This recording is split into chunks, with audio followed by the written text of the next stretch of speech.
आमच्या कणकवलीमध्ये नसबंदी झालेल्या भटक्या कुत्र्यांची एक सभा एकत्र आलेली.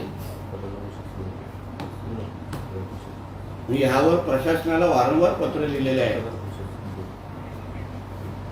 त्या भटक्या कुत्र्यांचा त्रास ते पण नसबंदी झालेला आहे, हे सिंधुदुर्गच्या जनतेला वाढत चाललेलं आहे. पण त्यावर जिल्हा प्रशासनाने खरंच लक्ष घालावं अशी विनंती मी वारंवार जिल्हाधिकारी आणि जिल्हा प्रशासनाला केलेली आहे. आणि ती न केल्यामुळे काल सिंधुदुर्गकरांना आणि माझ्या कणकवली विधानसभाच्या मतदारांना आणि जनतेला रविवारच्या दिवशी नाहक त्रास झाला. मला असंख्य माझ्या मतदारांनी फोन केले, संपर्क साधला आणि त्यांनी चिडून मला हक्काने सांगितलं की नितेशजी, तुम्ही ह्याच्यात पडू नका. या मतदारसंघाची जनता ही तुमच्या बरोबर आहे आणि ज्यांनी ज्यांनी तुम्हाला काल शिवाशाप दिला, खालच्या पातळीची टीका केली, त्यांना उत्तर देण्याचं काम आम्हीच लोकसभा आणि विधानसभेमध्ये करणार आहोत. गावागावामध्ये आमच्या महायुती सरकारच्या माध्यमातून सुरू असलेला विकास, गावागावामध्ये होत असलेले भूमिपूजनाचे कार्यक्रम आणि त्याचबरोबर मोठ्या प्रमाणामध्ये होणारे प्रवेश, हे सगळं बघितल्यानंतर मला कालच्या सभेची दखल पण घ्यायसारखी वाटत नाही. मला माझ्या मतदारसंघाचा विकास करण्यासाठी आणि माझ्या जनतेला सुरक्षित ठेवण्यासाठी मला लोकप्रतिनिधी म्हणून गेली 10 वर्षापासून निवडून दिलेला आहे. माझ्या मतदारांना, माझ्या जनतेला त्रास व्हावा, उगाच माझ्या मतदारसंघाच्या कानोकोपऱ्यामध्ये पोलिसांचे फौजफाटे उभे राहावेत, अशा कुठल्याही पद्धतीचं वातावरण मी खराब करणार नाही. अशाच पद्धतीच्या सभा 2019ला पण झालेली. हेच उद्धव ठाकरे तेव्हा आलेले त्यांच्या उमेदवाराच्या प्रचारासाठी. दुसऱ्यांना गद्दार बोलवतात, पण उद्धव ठाकरे हा किती मोठा गद्दार आहे हे या कणकवली मतदारसंघाच्या निमित्ताने महाराष्ट्राच्या जनतेने पाहिलं होतं. राज्यामध्ये युती, पण इथे भारतीय जनता पक्षाबरोबर गद्दारी. आणि तेव्हाही कणकवलीमध्ये सभा घेतलेली, जाहीर सभा काय घेतलेली, तरीही मी 2014 पेक्षाही मोठ्या मताधिक्याने मी निवडून आलेलो आहे. गेल्या 2 वर्षामध्ये आमचे महायुती सरकार आल्यानंतर ग्रामपंचायतीच्या निवडणुका झाल्या. त्याही निवडणुकीमध्ये माझ्या ह्या मतदारसंघामध्ये 80% सरपंच हे भारतीय जनता पक्षाचे विचाराचे निवडून आलेले आहेत. अपेक्षा एवढीच होती की उद्धव ठाकरेंनी, या सिंधुदुर्ग जिल्ह्याच्या जनतेने 2014 आणि 19 मध्ये मोदी साहेबांच्या आशीर्वादाने का होऊ नये, पण त्यांच्या खासदार निवडून दिला. आणि या गेल्या 10 वर्षामध्ये त्यांच्या खासदारांनी, विनायक राऊत ज्याला म्हणतात, त्यांच्या खासदारांनी गेली 10 वर्ष त्यांच्या मतदारांसाठी नेमकं काय केलं ह्याचा हिशोब त्यांनी काल जिल्ह्यामध्ये द्यायला पाहिजे होता. जसं होऊन द्या चर्चाच्या निमित्ताने मी आत्मविश्वास दाखवून मी केलेले कामाचे बॅनर माझ्या मतदारसंघामध्ये लावले आणि सांगितलं की ही सगळी कामं तुमचा आमदार म्हणून आणि तुमचं महायुतीचं सरकार म्हणून आम्ही तुमच्यासाठी केलेले आहेत. मग ही कालची सभा ही विनायक राऊताच्या की निरोपाच्या सभा होत्या काल तिन्ही.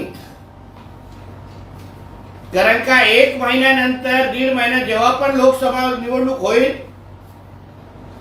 ही विनायक राऊतची शेवटची निवडणूक आहे. आम्हाला कोणाची वैयक्तिक टीका करायची नाही. मी आता भारतीय जनता पक्षाचा कार्यकर्ता आहे, पण माझ्यावर संघाचे विचार आणि संस्कार हे मोठ्या प्रमाणामध्ये आता आलेले आहेत. मी मोठ्या प्रमाणामध्ये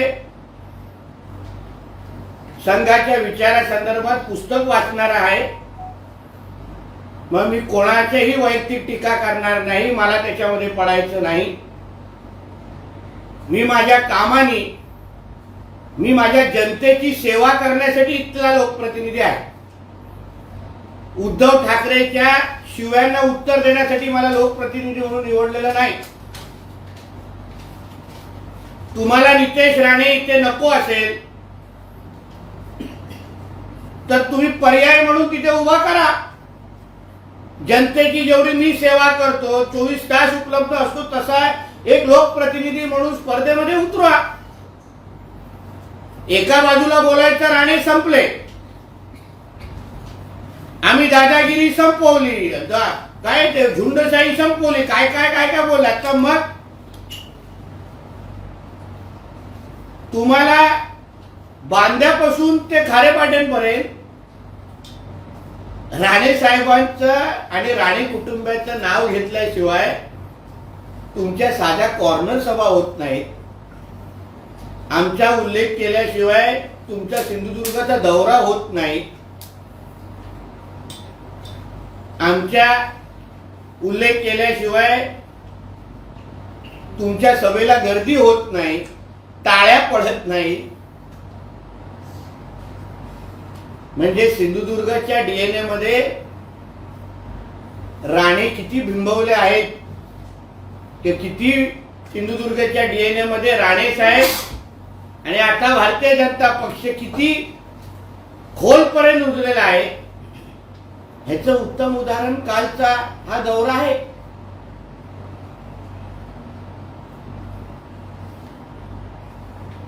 म्हणून यापुढे तुम्हाला कोणाला हे जे काही उभाटाचे कोण लोक आहेत त्यांची अपेक्षा आहे की माझ्या मतदारसंघाचं वातावरण मी खराब करीन, राणे करत बसीन, तसं काही होणार नाही. येणाऱ्या आता म्हणजे घोडा मैदान तसं लांब नाहीये, लोकसभा आणि विधानसभा जवळच आहे. या लोकसभेमध्ये सिंधुदुर्ग रत्नागिरीचा महायुतीचा जो पण खासदारचा उमेदवार असेल त्याला जिंकवण्यामध्ये किंवा जिंकून आणण्यामध्ये कणकवली मतदारसंघाचा सिंहाचा वाटा असेल. माझे मतदार जेवढ्या मला शिव्या काळ घातल्या, जेवढ्या खालच्या पातळीची टीका केली, त्याच्या सगळ्याचं प्रतिउत्तर हे येणाऱ्या लोकसभेमध्ये जनता हे लोकांना देईल एवढं माझा ठाम विश्वास आहे. तुम्ही इथे येऊन मोदीजी असतील, आमचे देवेंद्र फडणवीस साहेब असतील, सगळ्या लोकांना टीका एका बाजूला करता. मग मला उद्धव ठाकरेंना आज पण विचारायचे, जास्त लांब गेले नाहीत, राजापूरला जाईल नंतर कदाचित रत्नागिरीला पोचले असतील. आत्ताही सांगतो, तुमच्या मुलाच्या डोक्यावर हात ठेवून सांगा महाराष्ट्राच्या जनतेला की तुम्ही भारतीय जनता पक्षाबरोबर परत युती करण्यासाठी किती प्रयत्न करता आहात. पलटी मारण्यासाठी तुम्ही आतुर आहात.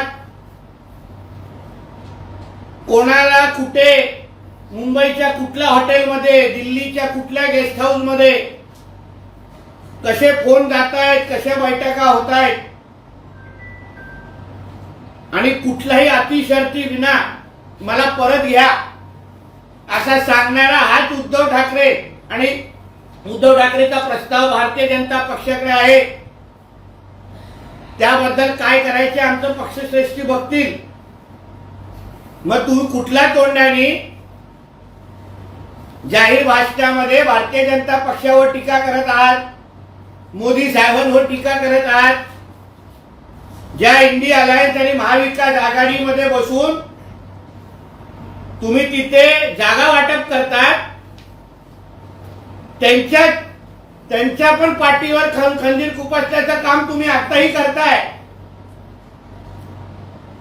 मी परत सांगतो का हा खरंच हिंदू हृदय सम्राट बाळासाहेब ठाकरेंचा मुलगा आहे का, याचा खरंच तपास झाला पाहिजे. याचा डीएनए तपासलं पाहिजे. बाळासाहेबांचा कुठलाही गुण ह्यांनी काय घेतलेला नाही.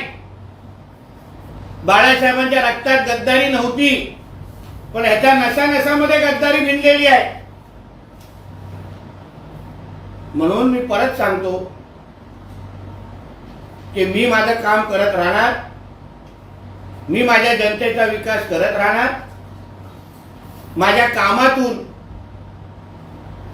मला जनतेची सेवा करायची आहे. आणि हे जे काही टीका टिप्पणी शिवाय साथ देणारे हे जे काही प्राणी काल आलेले, भटके कुत्रे जे आलेले, त्यांना उत्तर माझी जनता, माझे मतदार निश्चित पद्धतीने देतील, एवढा माझा ठाम विश्वास आहे.